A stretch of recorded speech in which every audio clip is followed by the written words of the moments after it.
ये बैल है जो कि एक गाड़ी वाले ने इसकी टांग तोड़ दी थी और हमें पता लगा तो हम वहाँ से उठा करके लाए। हमारे पास ये 1 वर्ष से है, तब ये उठता भी नहीं था और ये बेचारा गिरा हुआ था। हम यहाँ करके हमारे वेटरनरी डिपार्टमेंट के डॉक्टर आते हैं, उन्होंने इसका इलाज किया। नमस्कार प्यारे दर्शकों, मैं हूं डॉक्टर अमनदीप शर्मा और आज आप देख रहे हैं मेरे साथ हैं गौ माता। बहुत सारी गौएँ हैं और बड़ी सुंदर सुंदर गौएँ हैं।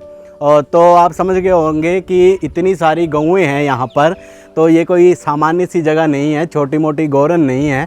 ये है गौशाला, श्री लक्ष्मी नारायण गौ रक्षा समिति की ये गौशाला है और ये है हमारे नादौन धनेटा की जो एक पंचायत है बदारण, उसमें स्थित भड़ोली, शायद इस क्षेत्र का नाम है। तो यहाँ पर स्थित ये गौशाला है। आज इस गौशाला के बारे में हम विस्तार से चर्चा करेंगे और गौशाला में गायों की क्या स्थिति है, कैसा रखरखाव है। हालांकि अब सरकार की तरफ से भी काफ़ी सहयोग गौशालाओं को हिमाचल प्रदेश में मिलने लगा है, तो उसका क्या असर है। तो हम देख सकते हैं कि हमारे सामने काफ़ी गायें हैं यहाँ पर। तो हम देख सकते हैं कि हमारे सामने काफ़ी गायें भी हैं और साथ में यहाँ पर बैल भी हैं। अब शाम का समय यहाँ पर है, तो इस समय जो है यहाँ पर इनको घास डाला गया है, स्थानीय घास, इसको पूला कहा जाता है। और पशु जो होते हैं बड़े चाव से इसको खाते हैं क्योंकि ये हरे घास को सुखाकर ही तैयार किया जाता है। तो सबसे पहले हम बात करते हैं गौओं की सेहत को लेके। तो सबसे पहले आप देखिए कि यहाँ जो गौएँ हैं उनकी सेहत जो है वो बहुत अच्छी है। तो ऐसा नहीं है कि जो यहाँ पर फ्रंट में बांधी गई गौएँ हैं वही ऐसी हैं। आप समस्त गौशाला का भ्रमण करेंगे तो सब तरफ गायों की जो सेहत है वो आपको अच्छी देखने को मिलेगी। तो बताते हैं कि लगभग 120 के करीब यहाँ इस गौशाला में गायें हैं और यहाँ पर कोई 14 के लगभग कर्मचारी हैं जो कि यहाँ के स्थानीय गांव से हैं, समय समय पर आते हैं, यहाँ पर सेवा करते हैं। और ये सामने भगवान श्री कृष्ण जी का मंदिर है। यहाँ पर आप देख सकते हैं घास की कटाई का काम चल रहा है। जो यहाँ का जो स्थानीय घास है उस सबको इकट्ठा किया गया है। ये भाई साहब हैं सामने, ये यहाँ घास की सेवा कर रहे हैं। और अभी आप देखें किस तरीके से पूरा घास का जो है बंदोबस्त यहाँ पर किया गया। यहाँ मशीन लगी हुई है। ये भाई साहब हैं, देखिए घास लेके जा रहे हैं गायों के लिए। और यहाँ पर ये जो है तूड़ी का जो भंडार है। तो आइए इसके साथ ही लगती है यहाँ पर पंचवटी वाटिका, पंचवटी पार्क, ग्राम पंचायत बदारण है। और ये जो गौशाला है भड़ोली भगोर की गौशाला। और यहाँ पर ये पंचवटी वाटिका बनी हुई है और इसके अंदर हम चलकर देखेंगे अंदर क्या कुछ है यहाँ पर खास। और सबसे बड़ी बात देखिए यहाँ पर शौचालय बने हुए हैं और बहुत बड़े बड़े कार्यक्रम, भागवत कीर्तन, रासलीला इत्यादि के कार्यक्रम इस गौशाला में समय समय पर आयोजित किए जाते हैं। और सरकार का भी इसमें विशेष सहयोग रहता है।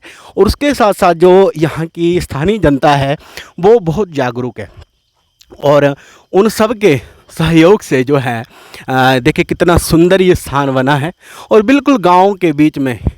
अब ये नहीं कह सकते कि बहुत बड़े नगर या शहर इस गौशाला की व्यवस्था को चलाते हैं।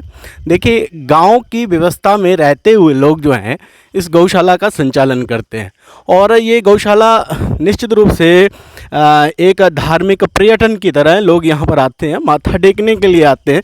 जैसे लोग हरिद्वार जाते हैं या अन्य कहीं किसी धार्मिक स्थानों पर जाते हैं, यहाँ पर भी लोग आते हैं। और यहाँ पर स्नान करने के लिए नीचे यहाँ कुंड बना हुआ है बाकायदा। यहाँ पर आप देख सकते हैं भगवान शंकर जी की मूर्ति लगी है। और साथ साथ में इस गौशाला को सुंदर बनाने के लिए और भी कई प्रयास किए गए हैं। आप बीचों बीच देखें पूरे हिमाचली कल्चर को यहाँ पर साथ साथ में दर्शाया गया है। और उसी तरह से यहाँ पर आप देख सकते हैं ये मूर्तियाँ रखी गई हैं। शहनाई द्वारा स्वागत है। ये चिंतायुक्त पुरुष का चित्र यहाँ पर बनाया गया है। और इसके साथ साथ यहाँ पर संदीपनी दर्शन, उज्जैन महाकाल, यहाँ संत जो हैं वो भजन संकीर्तन करते हुए और साधक लोग जो हैं उनसे शिक्षा ग्रहण करते हुए। और बिल्कुल पीछे यहाँ पर हम देख सकते हैं यहाँ पर ऐसे निवास भी बनाए गए हैं और पूरे पहाड़ी शैली में।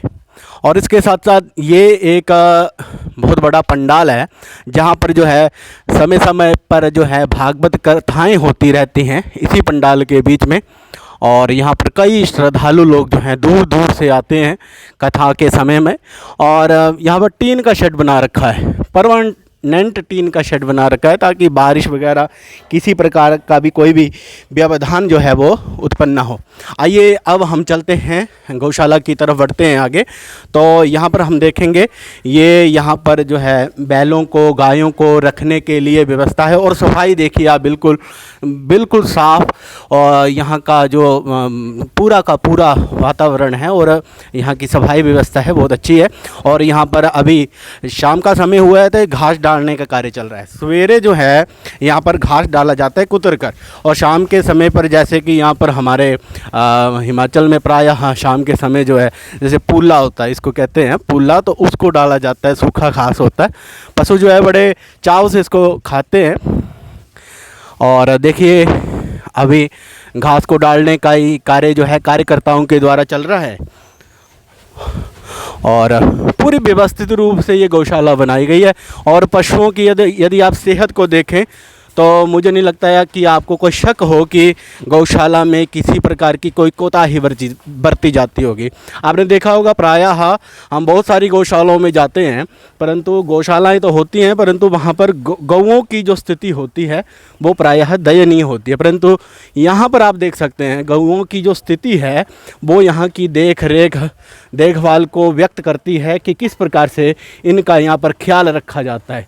बड़ी सुंदर सुंदर गायें हैं यहाँ पर इस गौशाला में। आप देखेंगे कि इस तरफ जो है यहाँ पर अच्छी व्यवस्था है कि अतिथि गृह, कुबेर भवन ऐसे नामों से, किशोरी कृपा भवन ऐसे नामों से यहाँ पर भवन निर्माण किया गया है।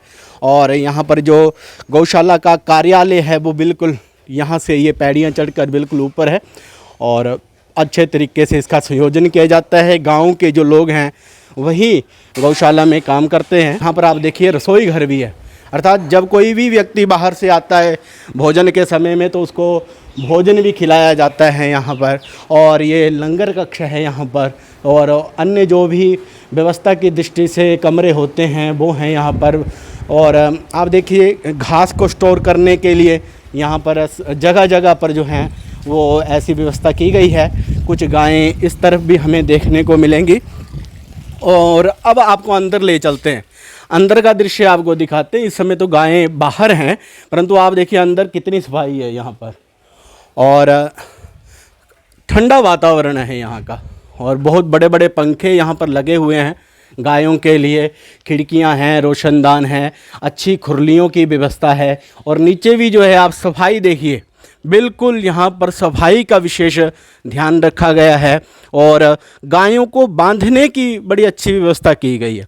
क्या होता है, हम कई बार गौशालाओं में जाते हैं तो देखते हैं कि प्रायः गायें छोड़ी होती हैं तो आपस में लड़ती रहती हैं, तो ऐसी समस्या यहाँ पर नहीं है। और एक चीज़ देखिए, ऊपर आपको मैं दिखाना चाहूँगा कि जैसे हमारी पहाड़ी शैली में होता है कि नीचे आप पशुओं को बांधते हैं और ऊपर जो है घास एकत्रित करते हैं, घास रखते हैं, तो वैसे ही इससे दो तरह का फ़ायदा हो जाता है। एक तो टीन जब तपती है तो उससे गर्मी नहीं होती है ज़्यादा, और तो ठंडक रहती है कमरों में।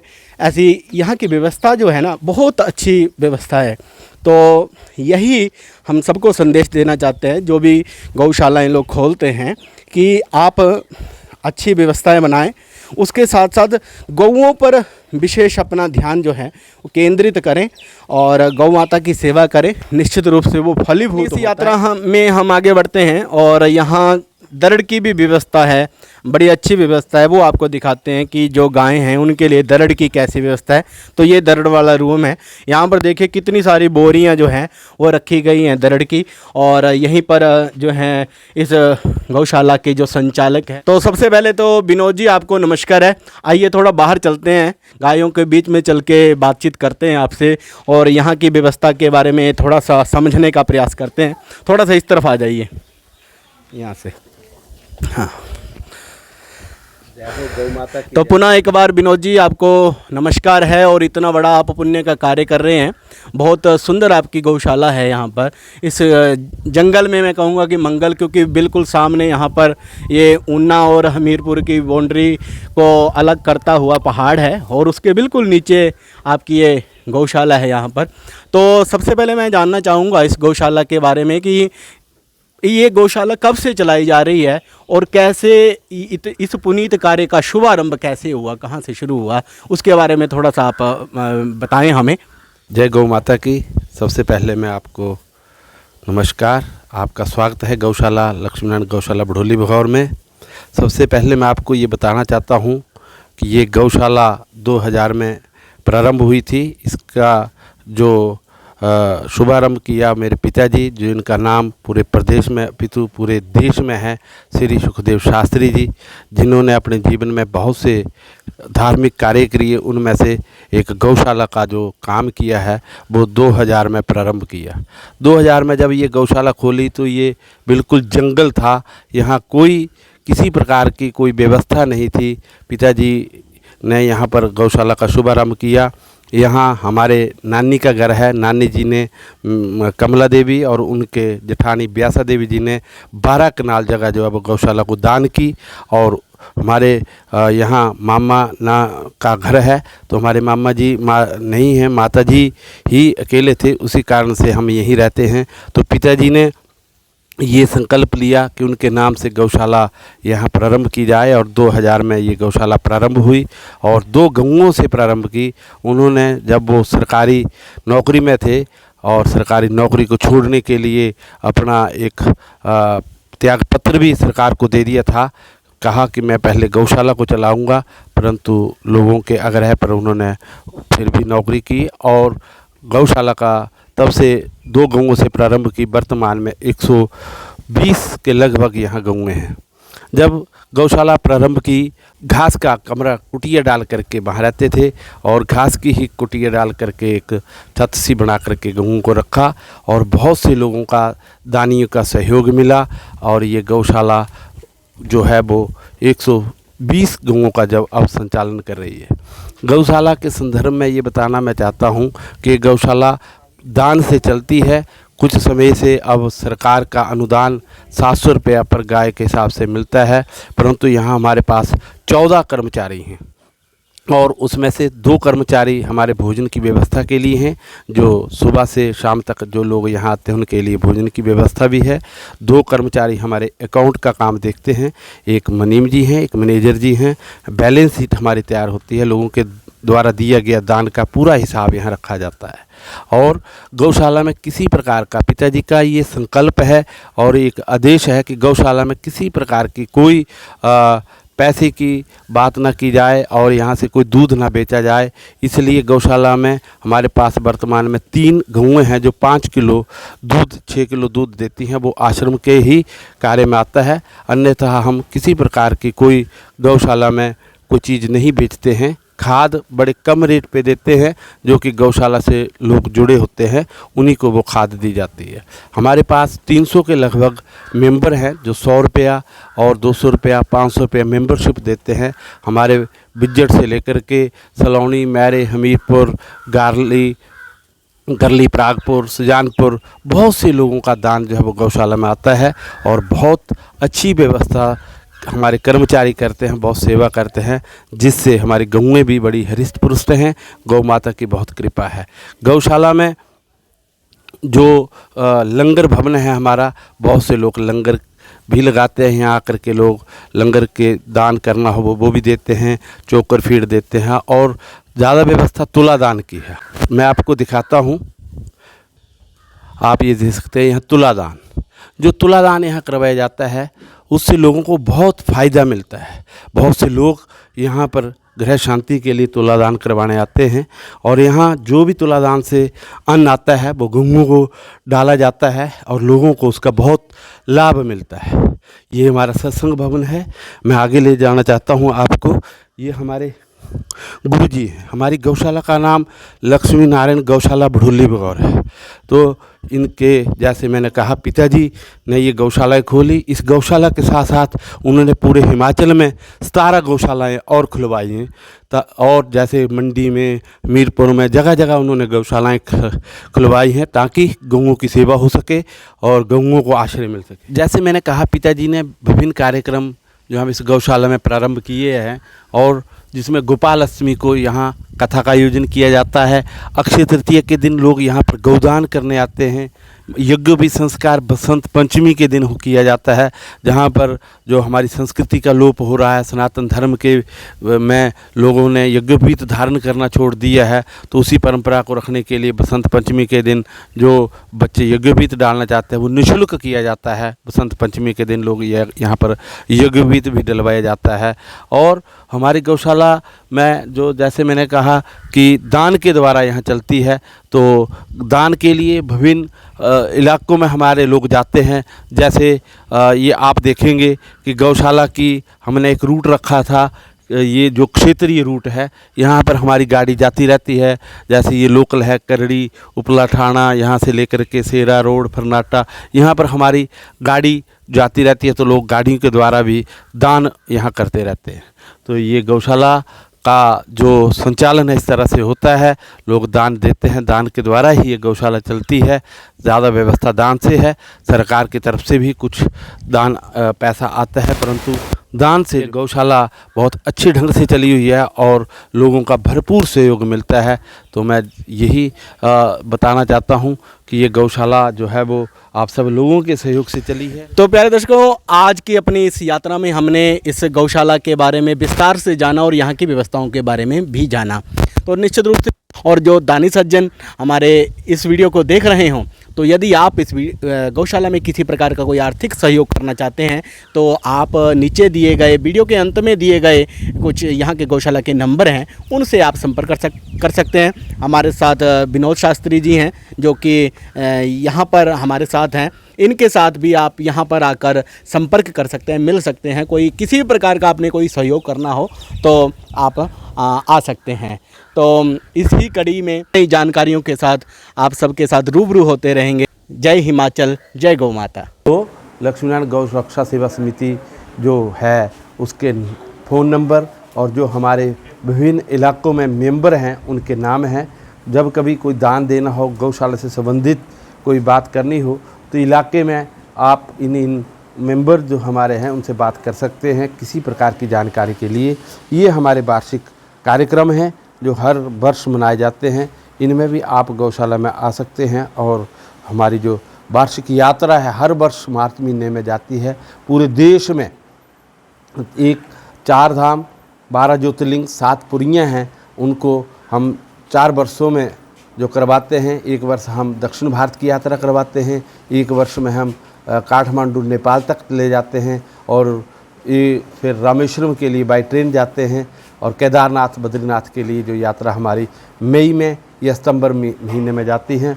इसके लिए हमारे ये टेकचंद भाई जी हैं, ये जो गौशाला में 23 वर्षों से ही गौशाला में कार्यरत हैं। तो टेकचंद जी, आपका स्वागत है। तो सबसे पहले हम आपसे बातचीत करेंगे और जानेंगे कि आपको कितना समय इस गौशाला में हो गया है और कैसा आपका यहाँ का अनुभव है, कैसी व्यवस्था यहाँ की गौशाला की आप देखते हैं, अच्छी व्यवस्था है कि नहीं अच्छी व्यवस्था है, कुछ कमियाँ हैं तो उसके बारे में भी आप बोल सकते हैं। टेकचंद जी, मैं यहाँ 2003 से गौशाला में काम कर रहा हूँ और इसमें पूरे भारत का जो भी भ्रमण है, हम साल में हमारी 4 यात्राएं जाती हैं गौशाला से, तो उनका भी जो पूरा बंदोबस्त जो प्रबंध होता है वो मैं ही देख रेख करता हूँ।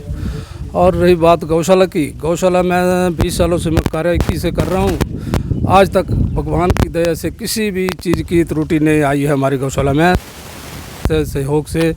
चलो अब थोड़ा बहुत गवर्नमेंट की तरफ से भी हमें जो मिलता है उससे हमारे जो रख रखाव है, गऊँ का जो खान पान है चारा है, हर एक है वो हर एक चीज़ उपलब्ध है।